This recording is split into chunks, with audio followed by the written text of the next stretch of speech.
E essa terça-feira foi de mais uma vez mercado lateralizado para a soja na Bolsa de Chicago. Perdão. E de outro modo, os prêmios continuando a subir aqui no Brasil ou em patamares bastante elevados, o que vai ali equilibrando as duas situações. Quem nos ajuda nessa análise nessa terça-feira, quem é a nossa companhia para entender exatamente para onde vamos, é Rafael Silveira, analista das safras e mercado, que já está conosco. Rafael, boa tarde, meu amigo. Seja bem-vindo. Que tranquilidade nesse Chicago. É uma tranquilidade que está aí antecipando algum movimento mais intenso que está por vir, ou é momento mesmo de certa cautela e defensiva dos players, dos traders por lá? O que você está observando? Muito boa tarde, Carla. Boa tarde a todos aqui do Notícias. Sempre um prazer, né, estar podendo falar com vocês. E realmente, né, um mercado que tem se mostrado bastante lateralizado e também com pouco volume, tá? Então temos um mercado aí com uma menor liquidez nesse momento. Eu acho que é um mercado que está um pouco, na minha visão, um pouquinho indeciso em relação, né, às questões aí, tanto geopolíticas, mas também olhando para a nossa questão de fluxo de exportação, que eu acredito que esteja ainda um pouquinho atrasado.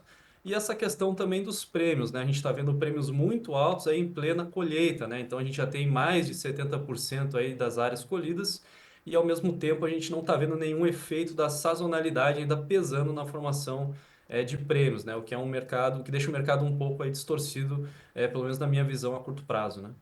A gente tem alguma informação, Rafael, que poderia chegar ao mercado e mudar esse cenário em Chicago antes que a gente avance um pouquinho mais no nosso mercado nacional? Você vê algum quadro que poderia provocar uma direção mais bem definida para os preços no mercado futuro norte-americano? Bom, eu acho que talvez alguma questão geopolítica, né, como a gente vem falando, mas em termos da soja, né, pensando realmente pelo cenário nosso aqui de grande produção brasileira, né, e olhando pelo contexto de preços atuais, eu acho que realmente só para o mercado em Chicago mudar de direção e começar a subir, a gente teria que ter aí dados de corte de área americana, né, que são dados que o mercado espera no final do mês, mas teria que ser um corte muito forte.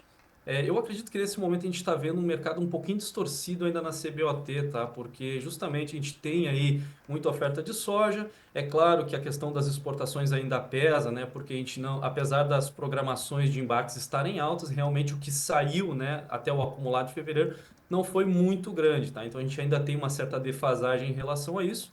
Ao passo que a gente está em plena colheita, né? A gente tem uma ampla oferta entrando no mercado e não estamos vendo aí nem Chicago ceder para ajustar esse movimento, nem os prêmios, né? O que é uma situação um pouco atípica, já que ano passado nós tínhamos aí menos oferta, né? Não apenas no Brasil, mas no contexto geral, e esse ano é o contrário. Nós estamos vindo aí de uma safra muito boa aqui no Brasil, uma safra regular dos Estados Unidos e uma safra da Argentina que até agora não tem mais o porquê de termos grandes cortes, né? Ou grandes reduções, talvez um ajuste ou outro, mas o quadro mundial realmente é de mais oferta esse ano e nesse primeiro semestre não estamos vendo ainda, né, esse efeito de sazonalidade, principalmente aqui do Brasil, tá? Outro ponto, né, a se considerar é que os preços brasileiros estão altos, tá? Então, quando a gente olha o preço da tonelada brasileira em relação à americana, a gente vê um preço brasileiro que está bem alto para um contexto, né, de muita oferta de soja. Então, isso me faz crer que a gente ainda vive um contexto de certa distorção em termos de preço, né? Ou seja por fatores aí como os prêmios ou principalmente a bolsa, né? Eu acho que a bolsa deveria estar operando talvez um pouco mais no negativo para ajustar essa questão realmente de oferta, né?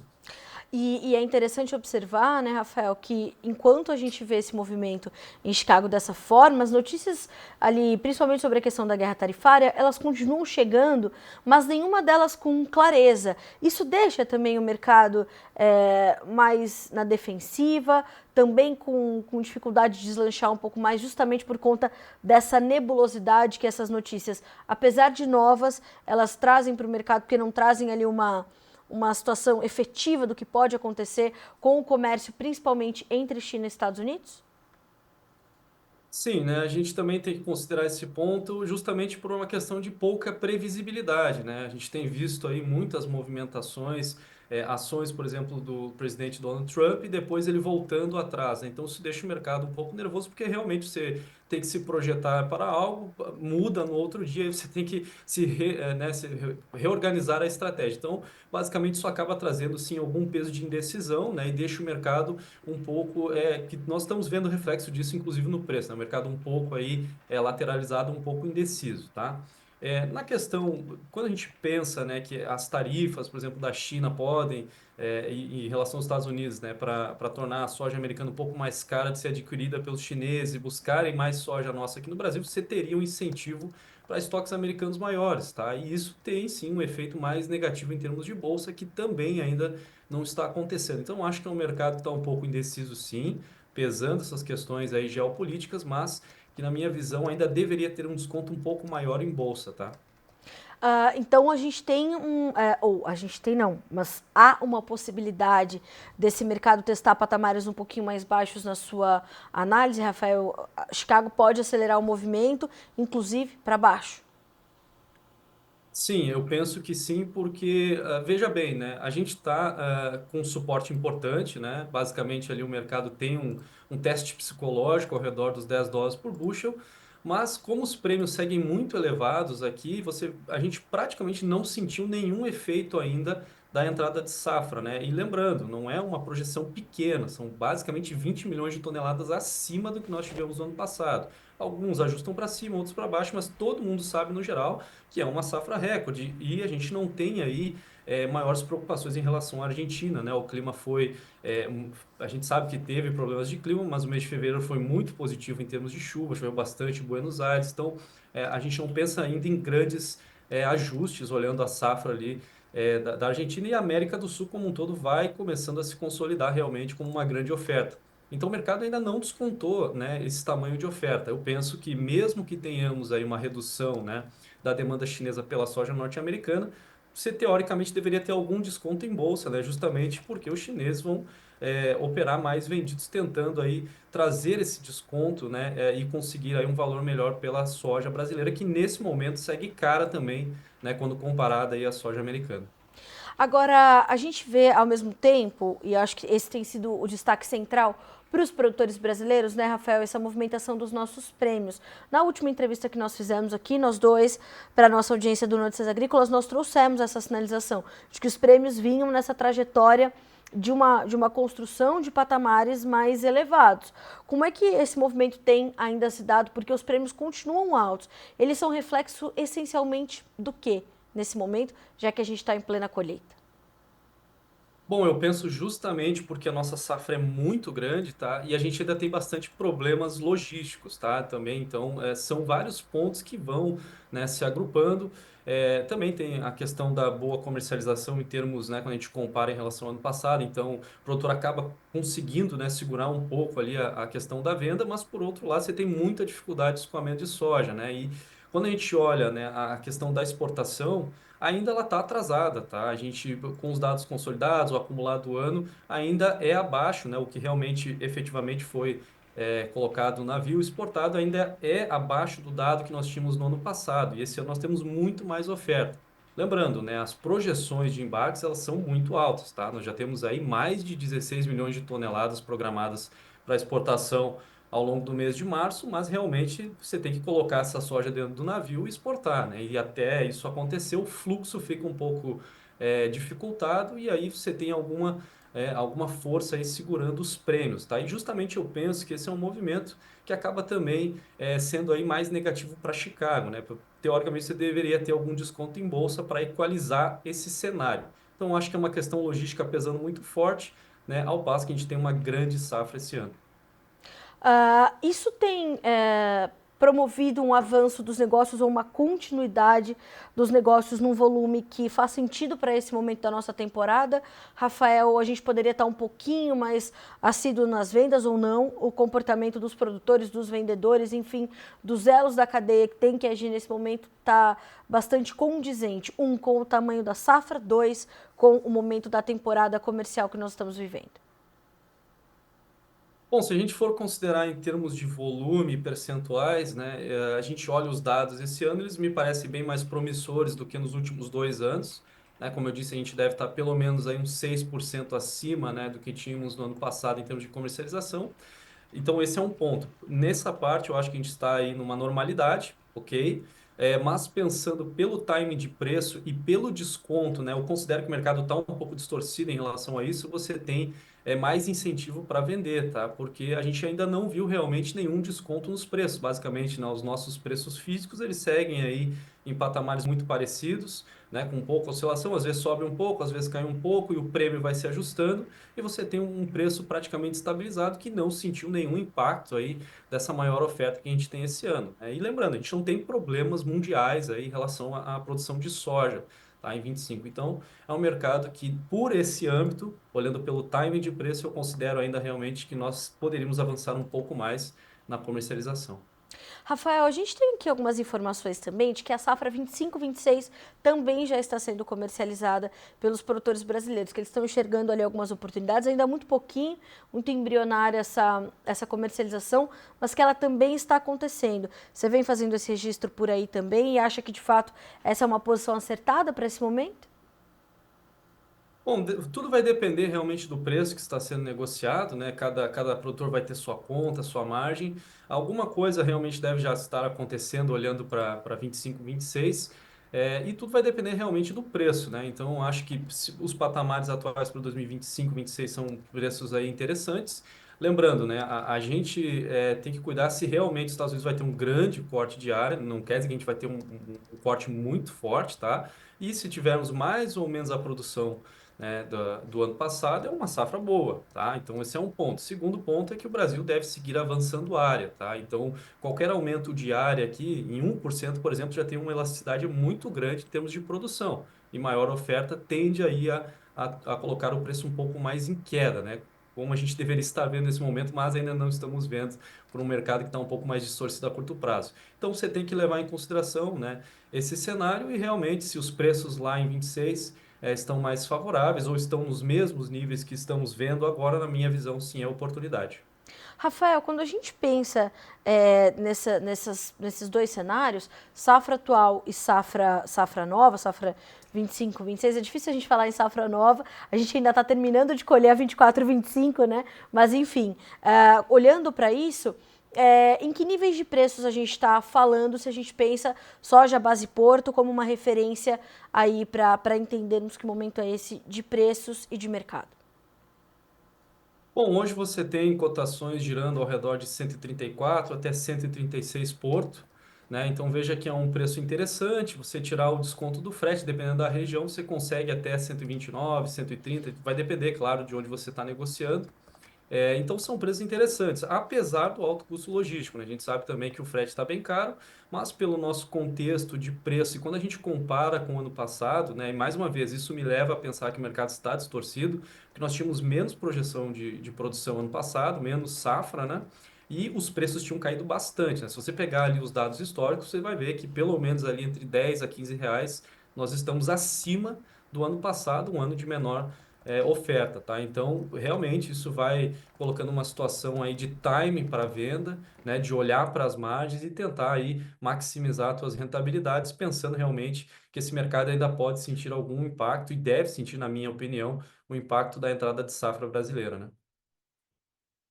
Rafael, se a gente traz uma orientação para o produtor nesse momento, olhando tudo que ele está monitorando, é preciso colocar também nessa conta a safra 25-26 dos americanos, que está prestes a começar, e nesse mês ainda no finalzinho, a gente conhece a primeira intenção oficial de plantio, de área de plantio.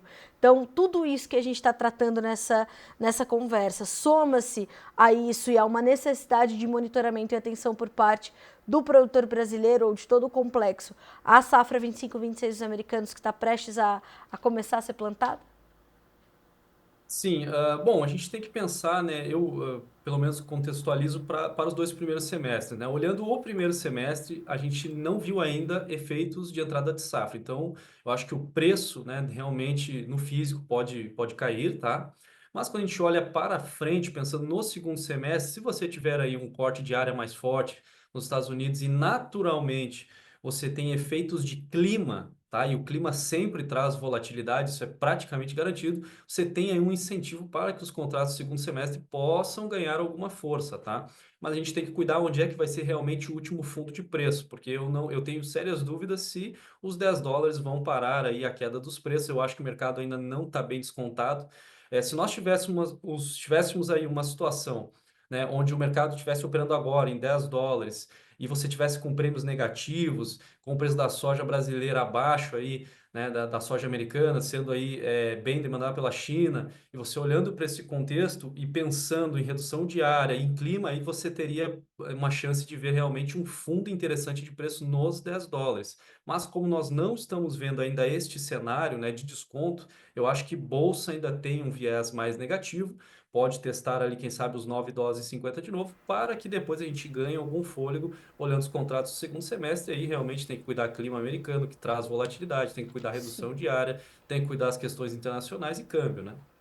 Bom, são todos esses fatores que não podem fugir ali da ótica do produtor. Ele precisa quase que diariamente, quase não, né, Rafael? Diariamente acompanhar tudo isso e entender, porque isso se forma também de maneira diferente para cada produtor, para cada região. A gente fala também sempre sobre isso. Então, essas realidades vão ser as mais diversas que nós vamos observar daqui para frente, né? Então, olho vivo, atenção e continuar capturando as oportunidades, né? Exatamente, né? Cada produtor ele sabe a sua margem, ele sabe a sua produtividade. Então, os produtores que têm uma boa produtividade acabam, né, pode ter algum poder de barganha, acabam segurando um pouquinho o preço, tentando conseguir um preço um pouco melhor ali na frente. Mas o que você deve levar em consideração são os cenários. Basicamente, se você vê que, né, Sim. as margens estão interessantes, se você está com uma boa produtividade, de repente faz sentido você negociar um pouco mais, trava. Pensa em travar teu preço, não espere o mercado, né, vir contra e acabar diminuindo ali o teu preço médio de venda, né? Então, o preço médio de venda é muito importante. Eu acho que cada produtor, evidentemente, ele vai ter o seu, vai ter a sua conta, mas é importante a gente olhar também para as questões macro, né, relacionando aí o quadro de oferta e demanda, que no final, né, apesar da volatilidade, eles meio que vão encaminhando o preço para alguma direção, né?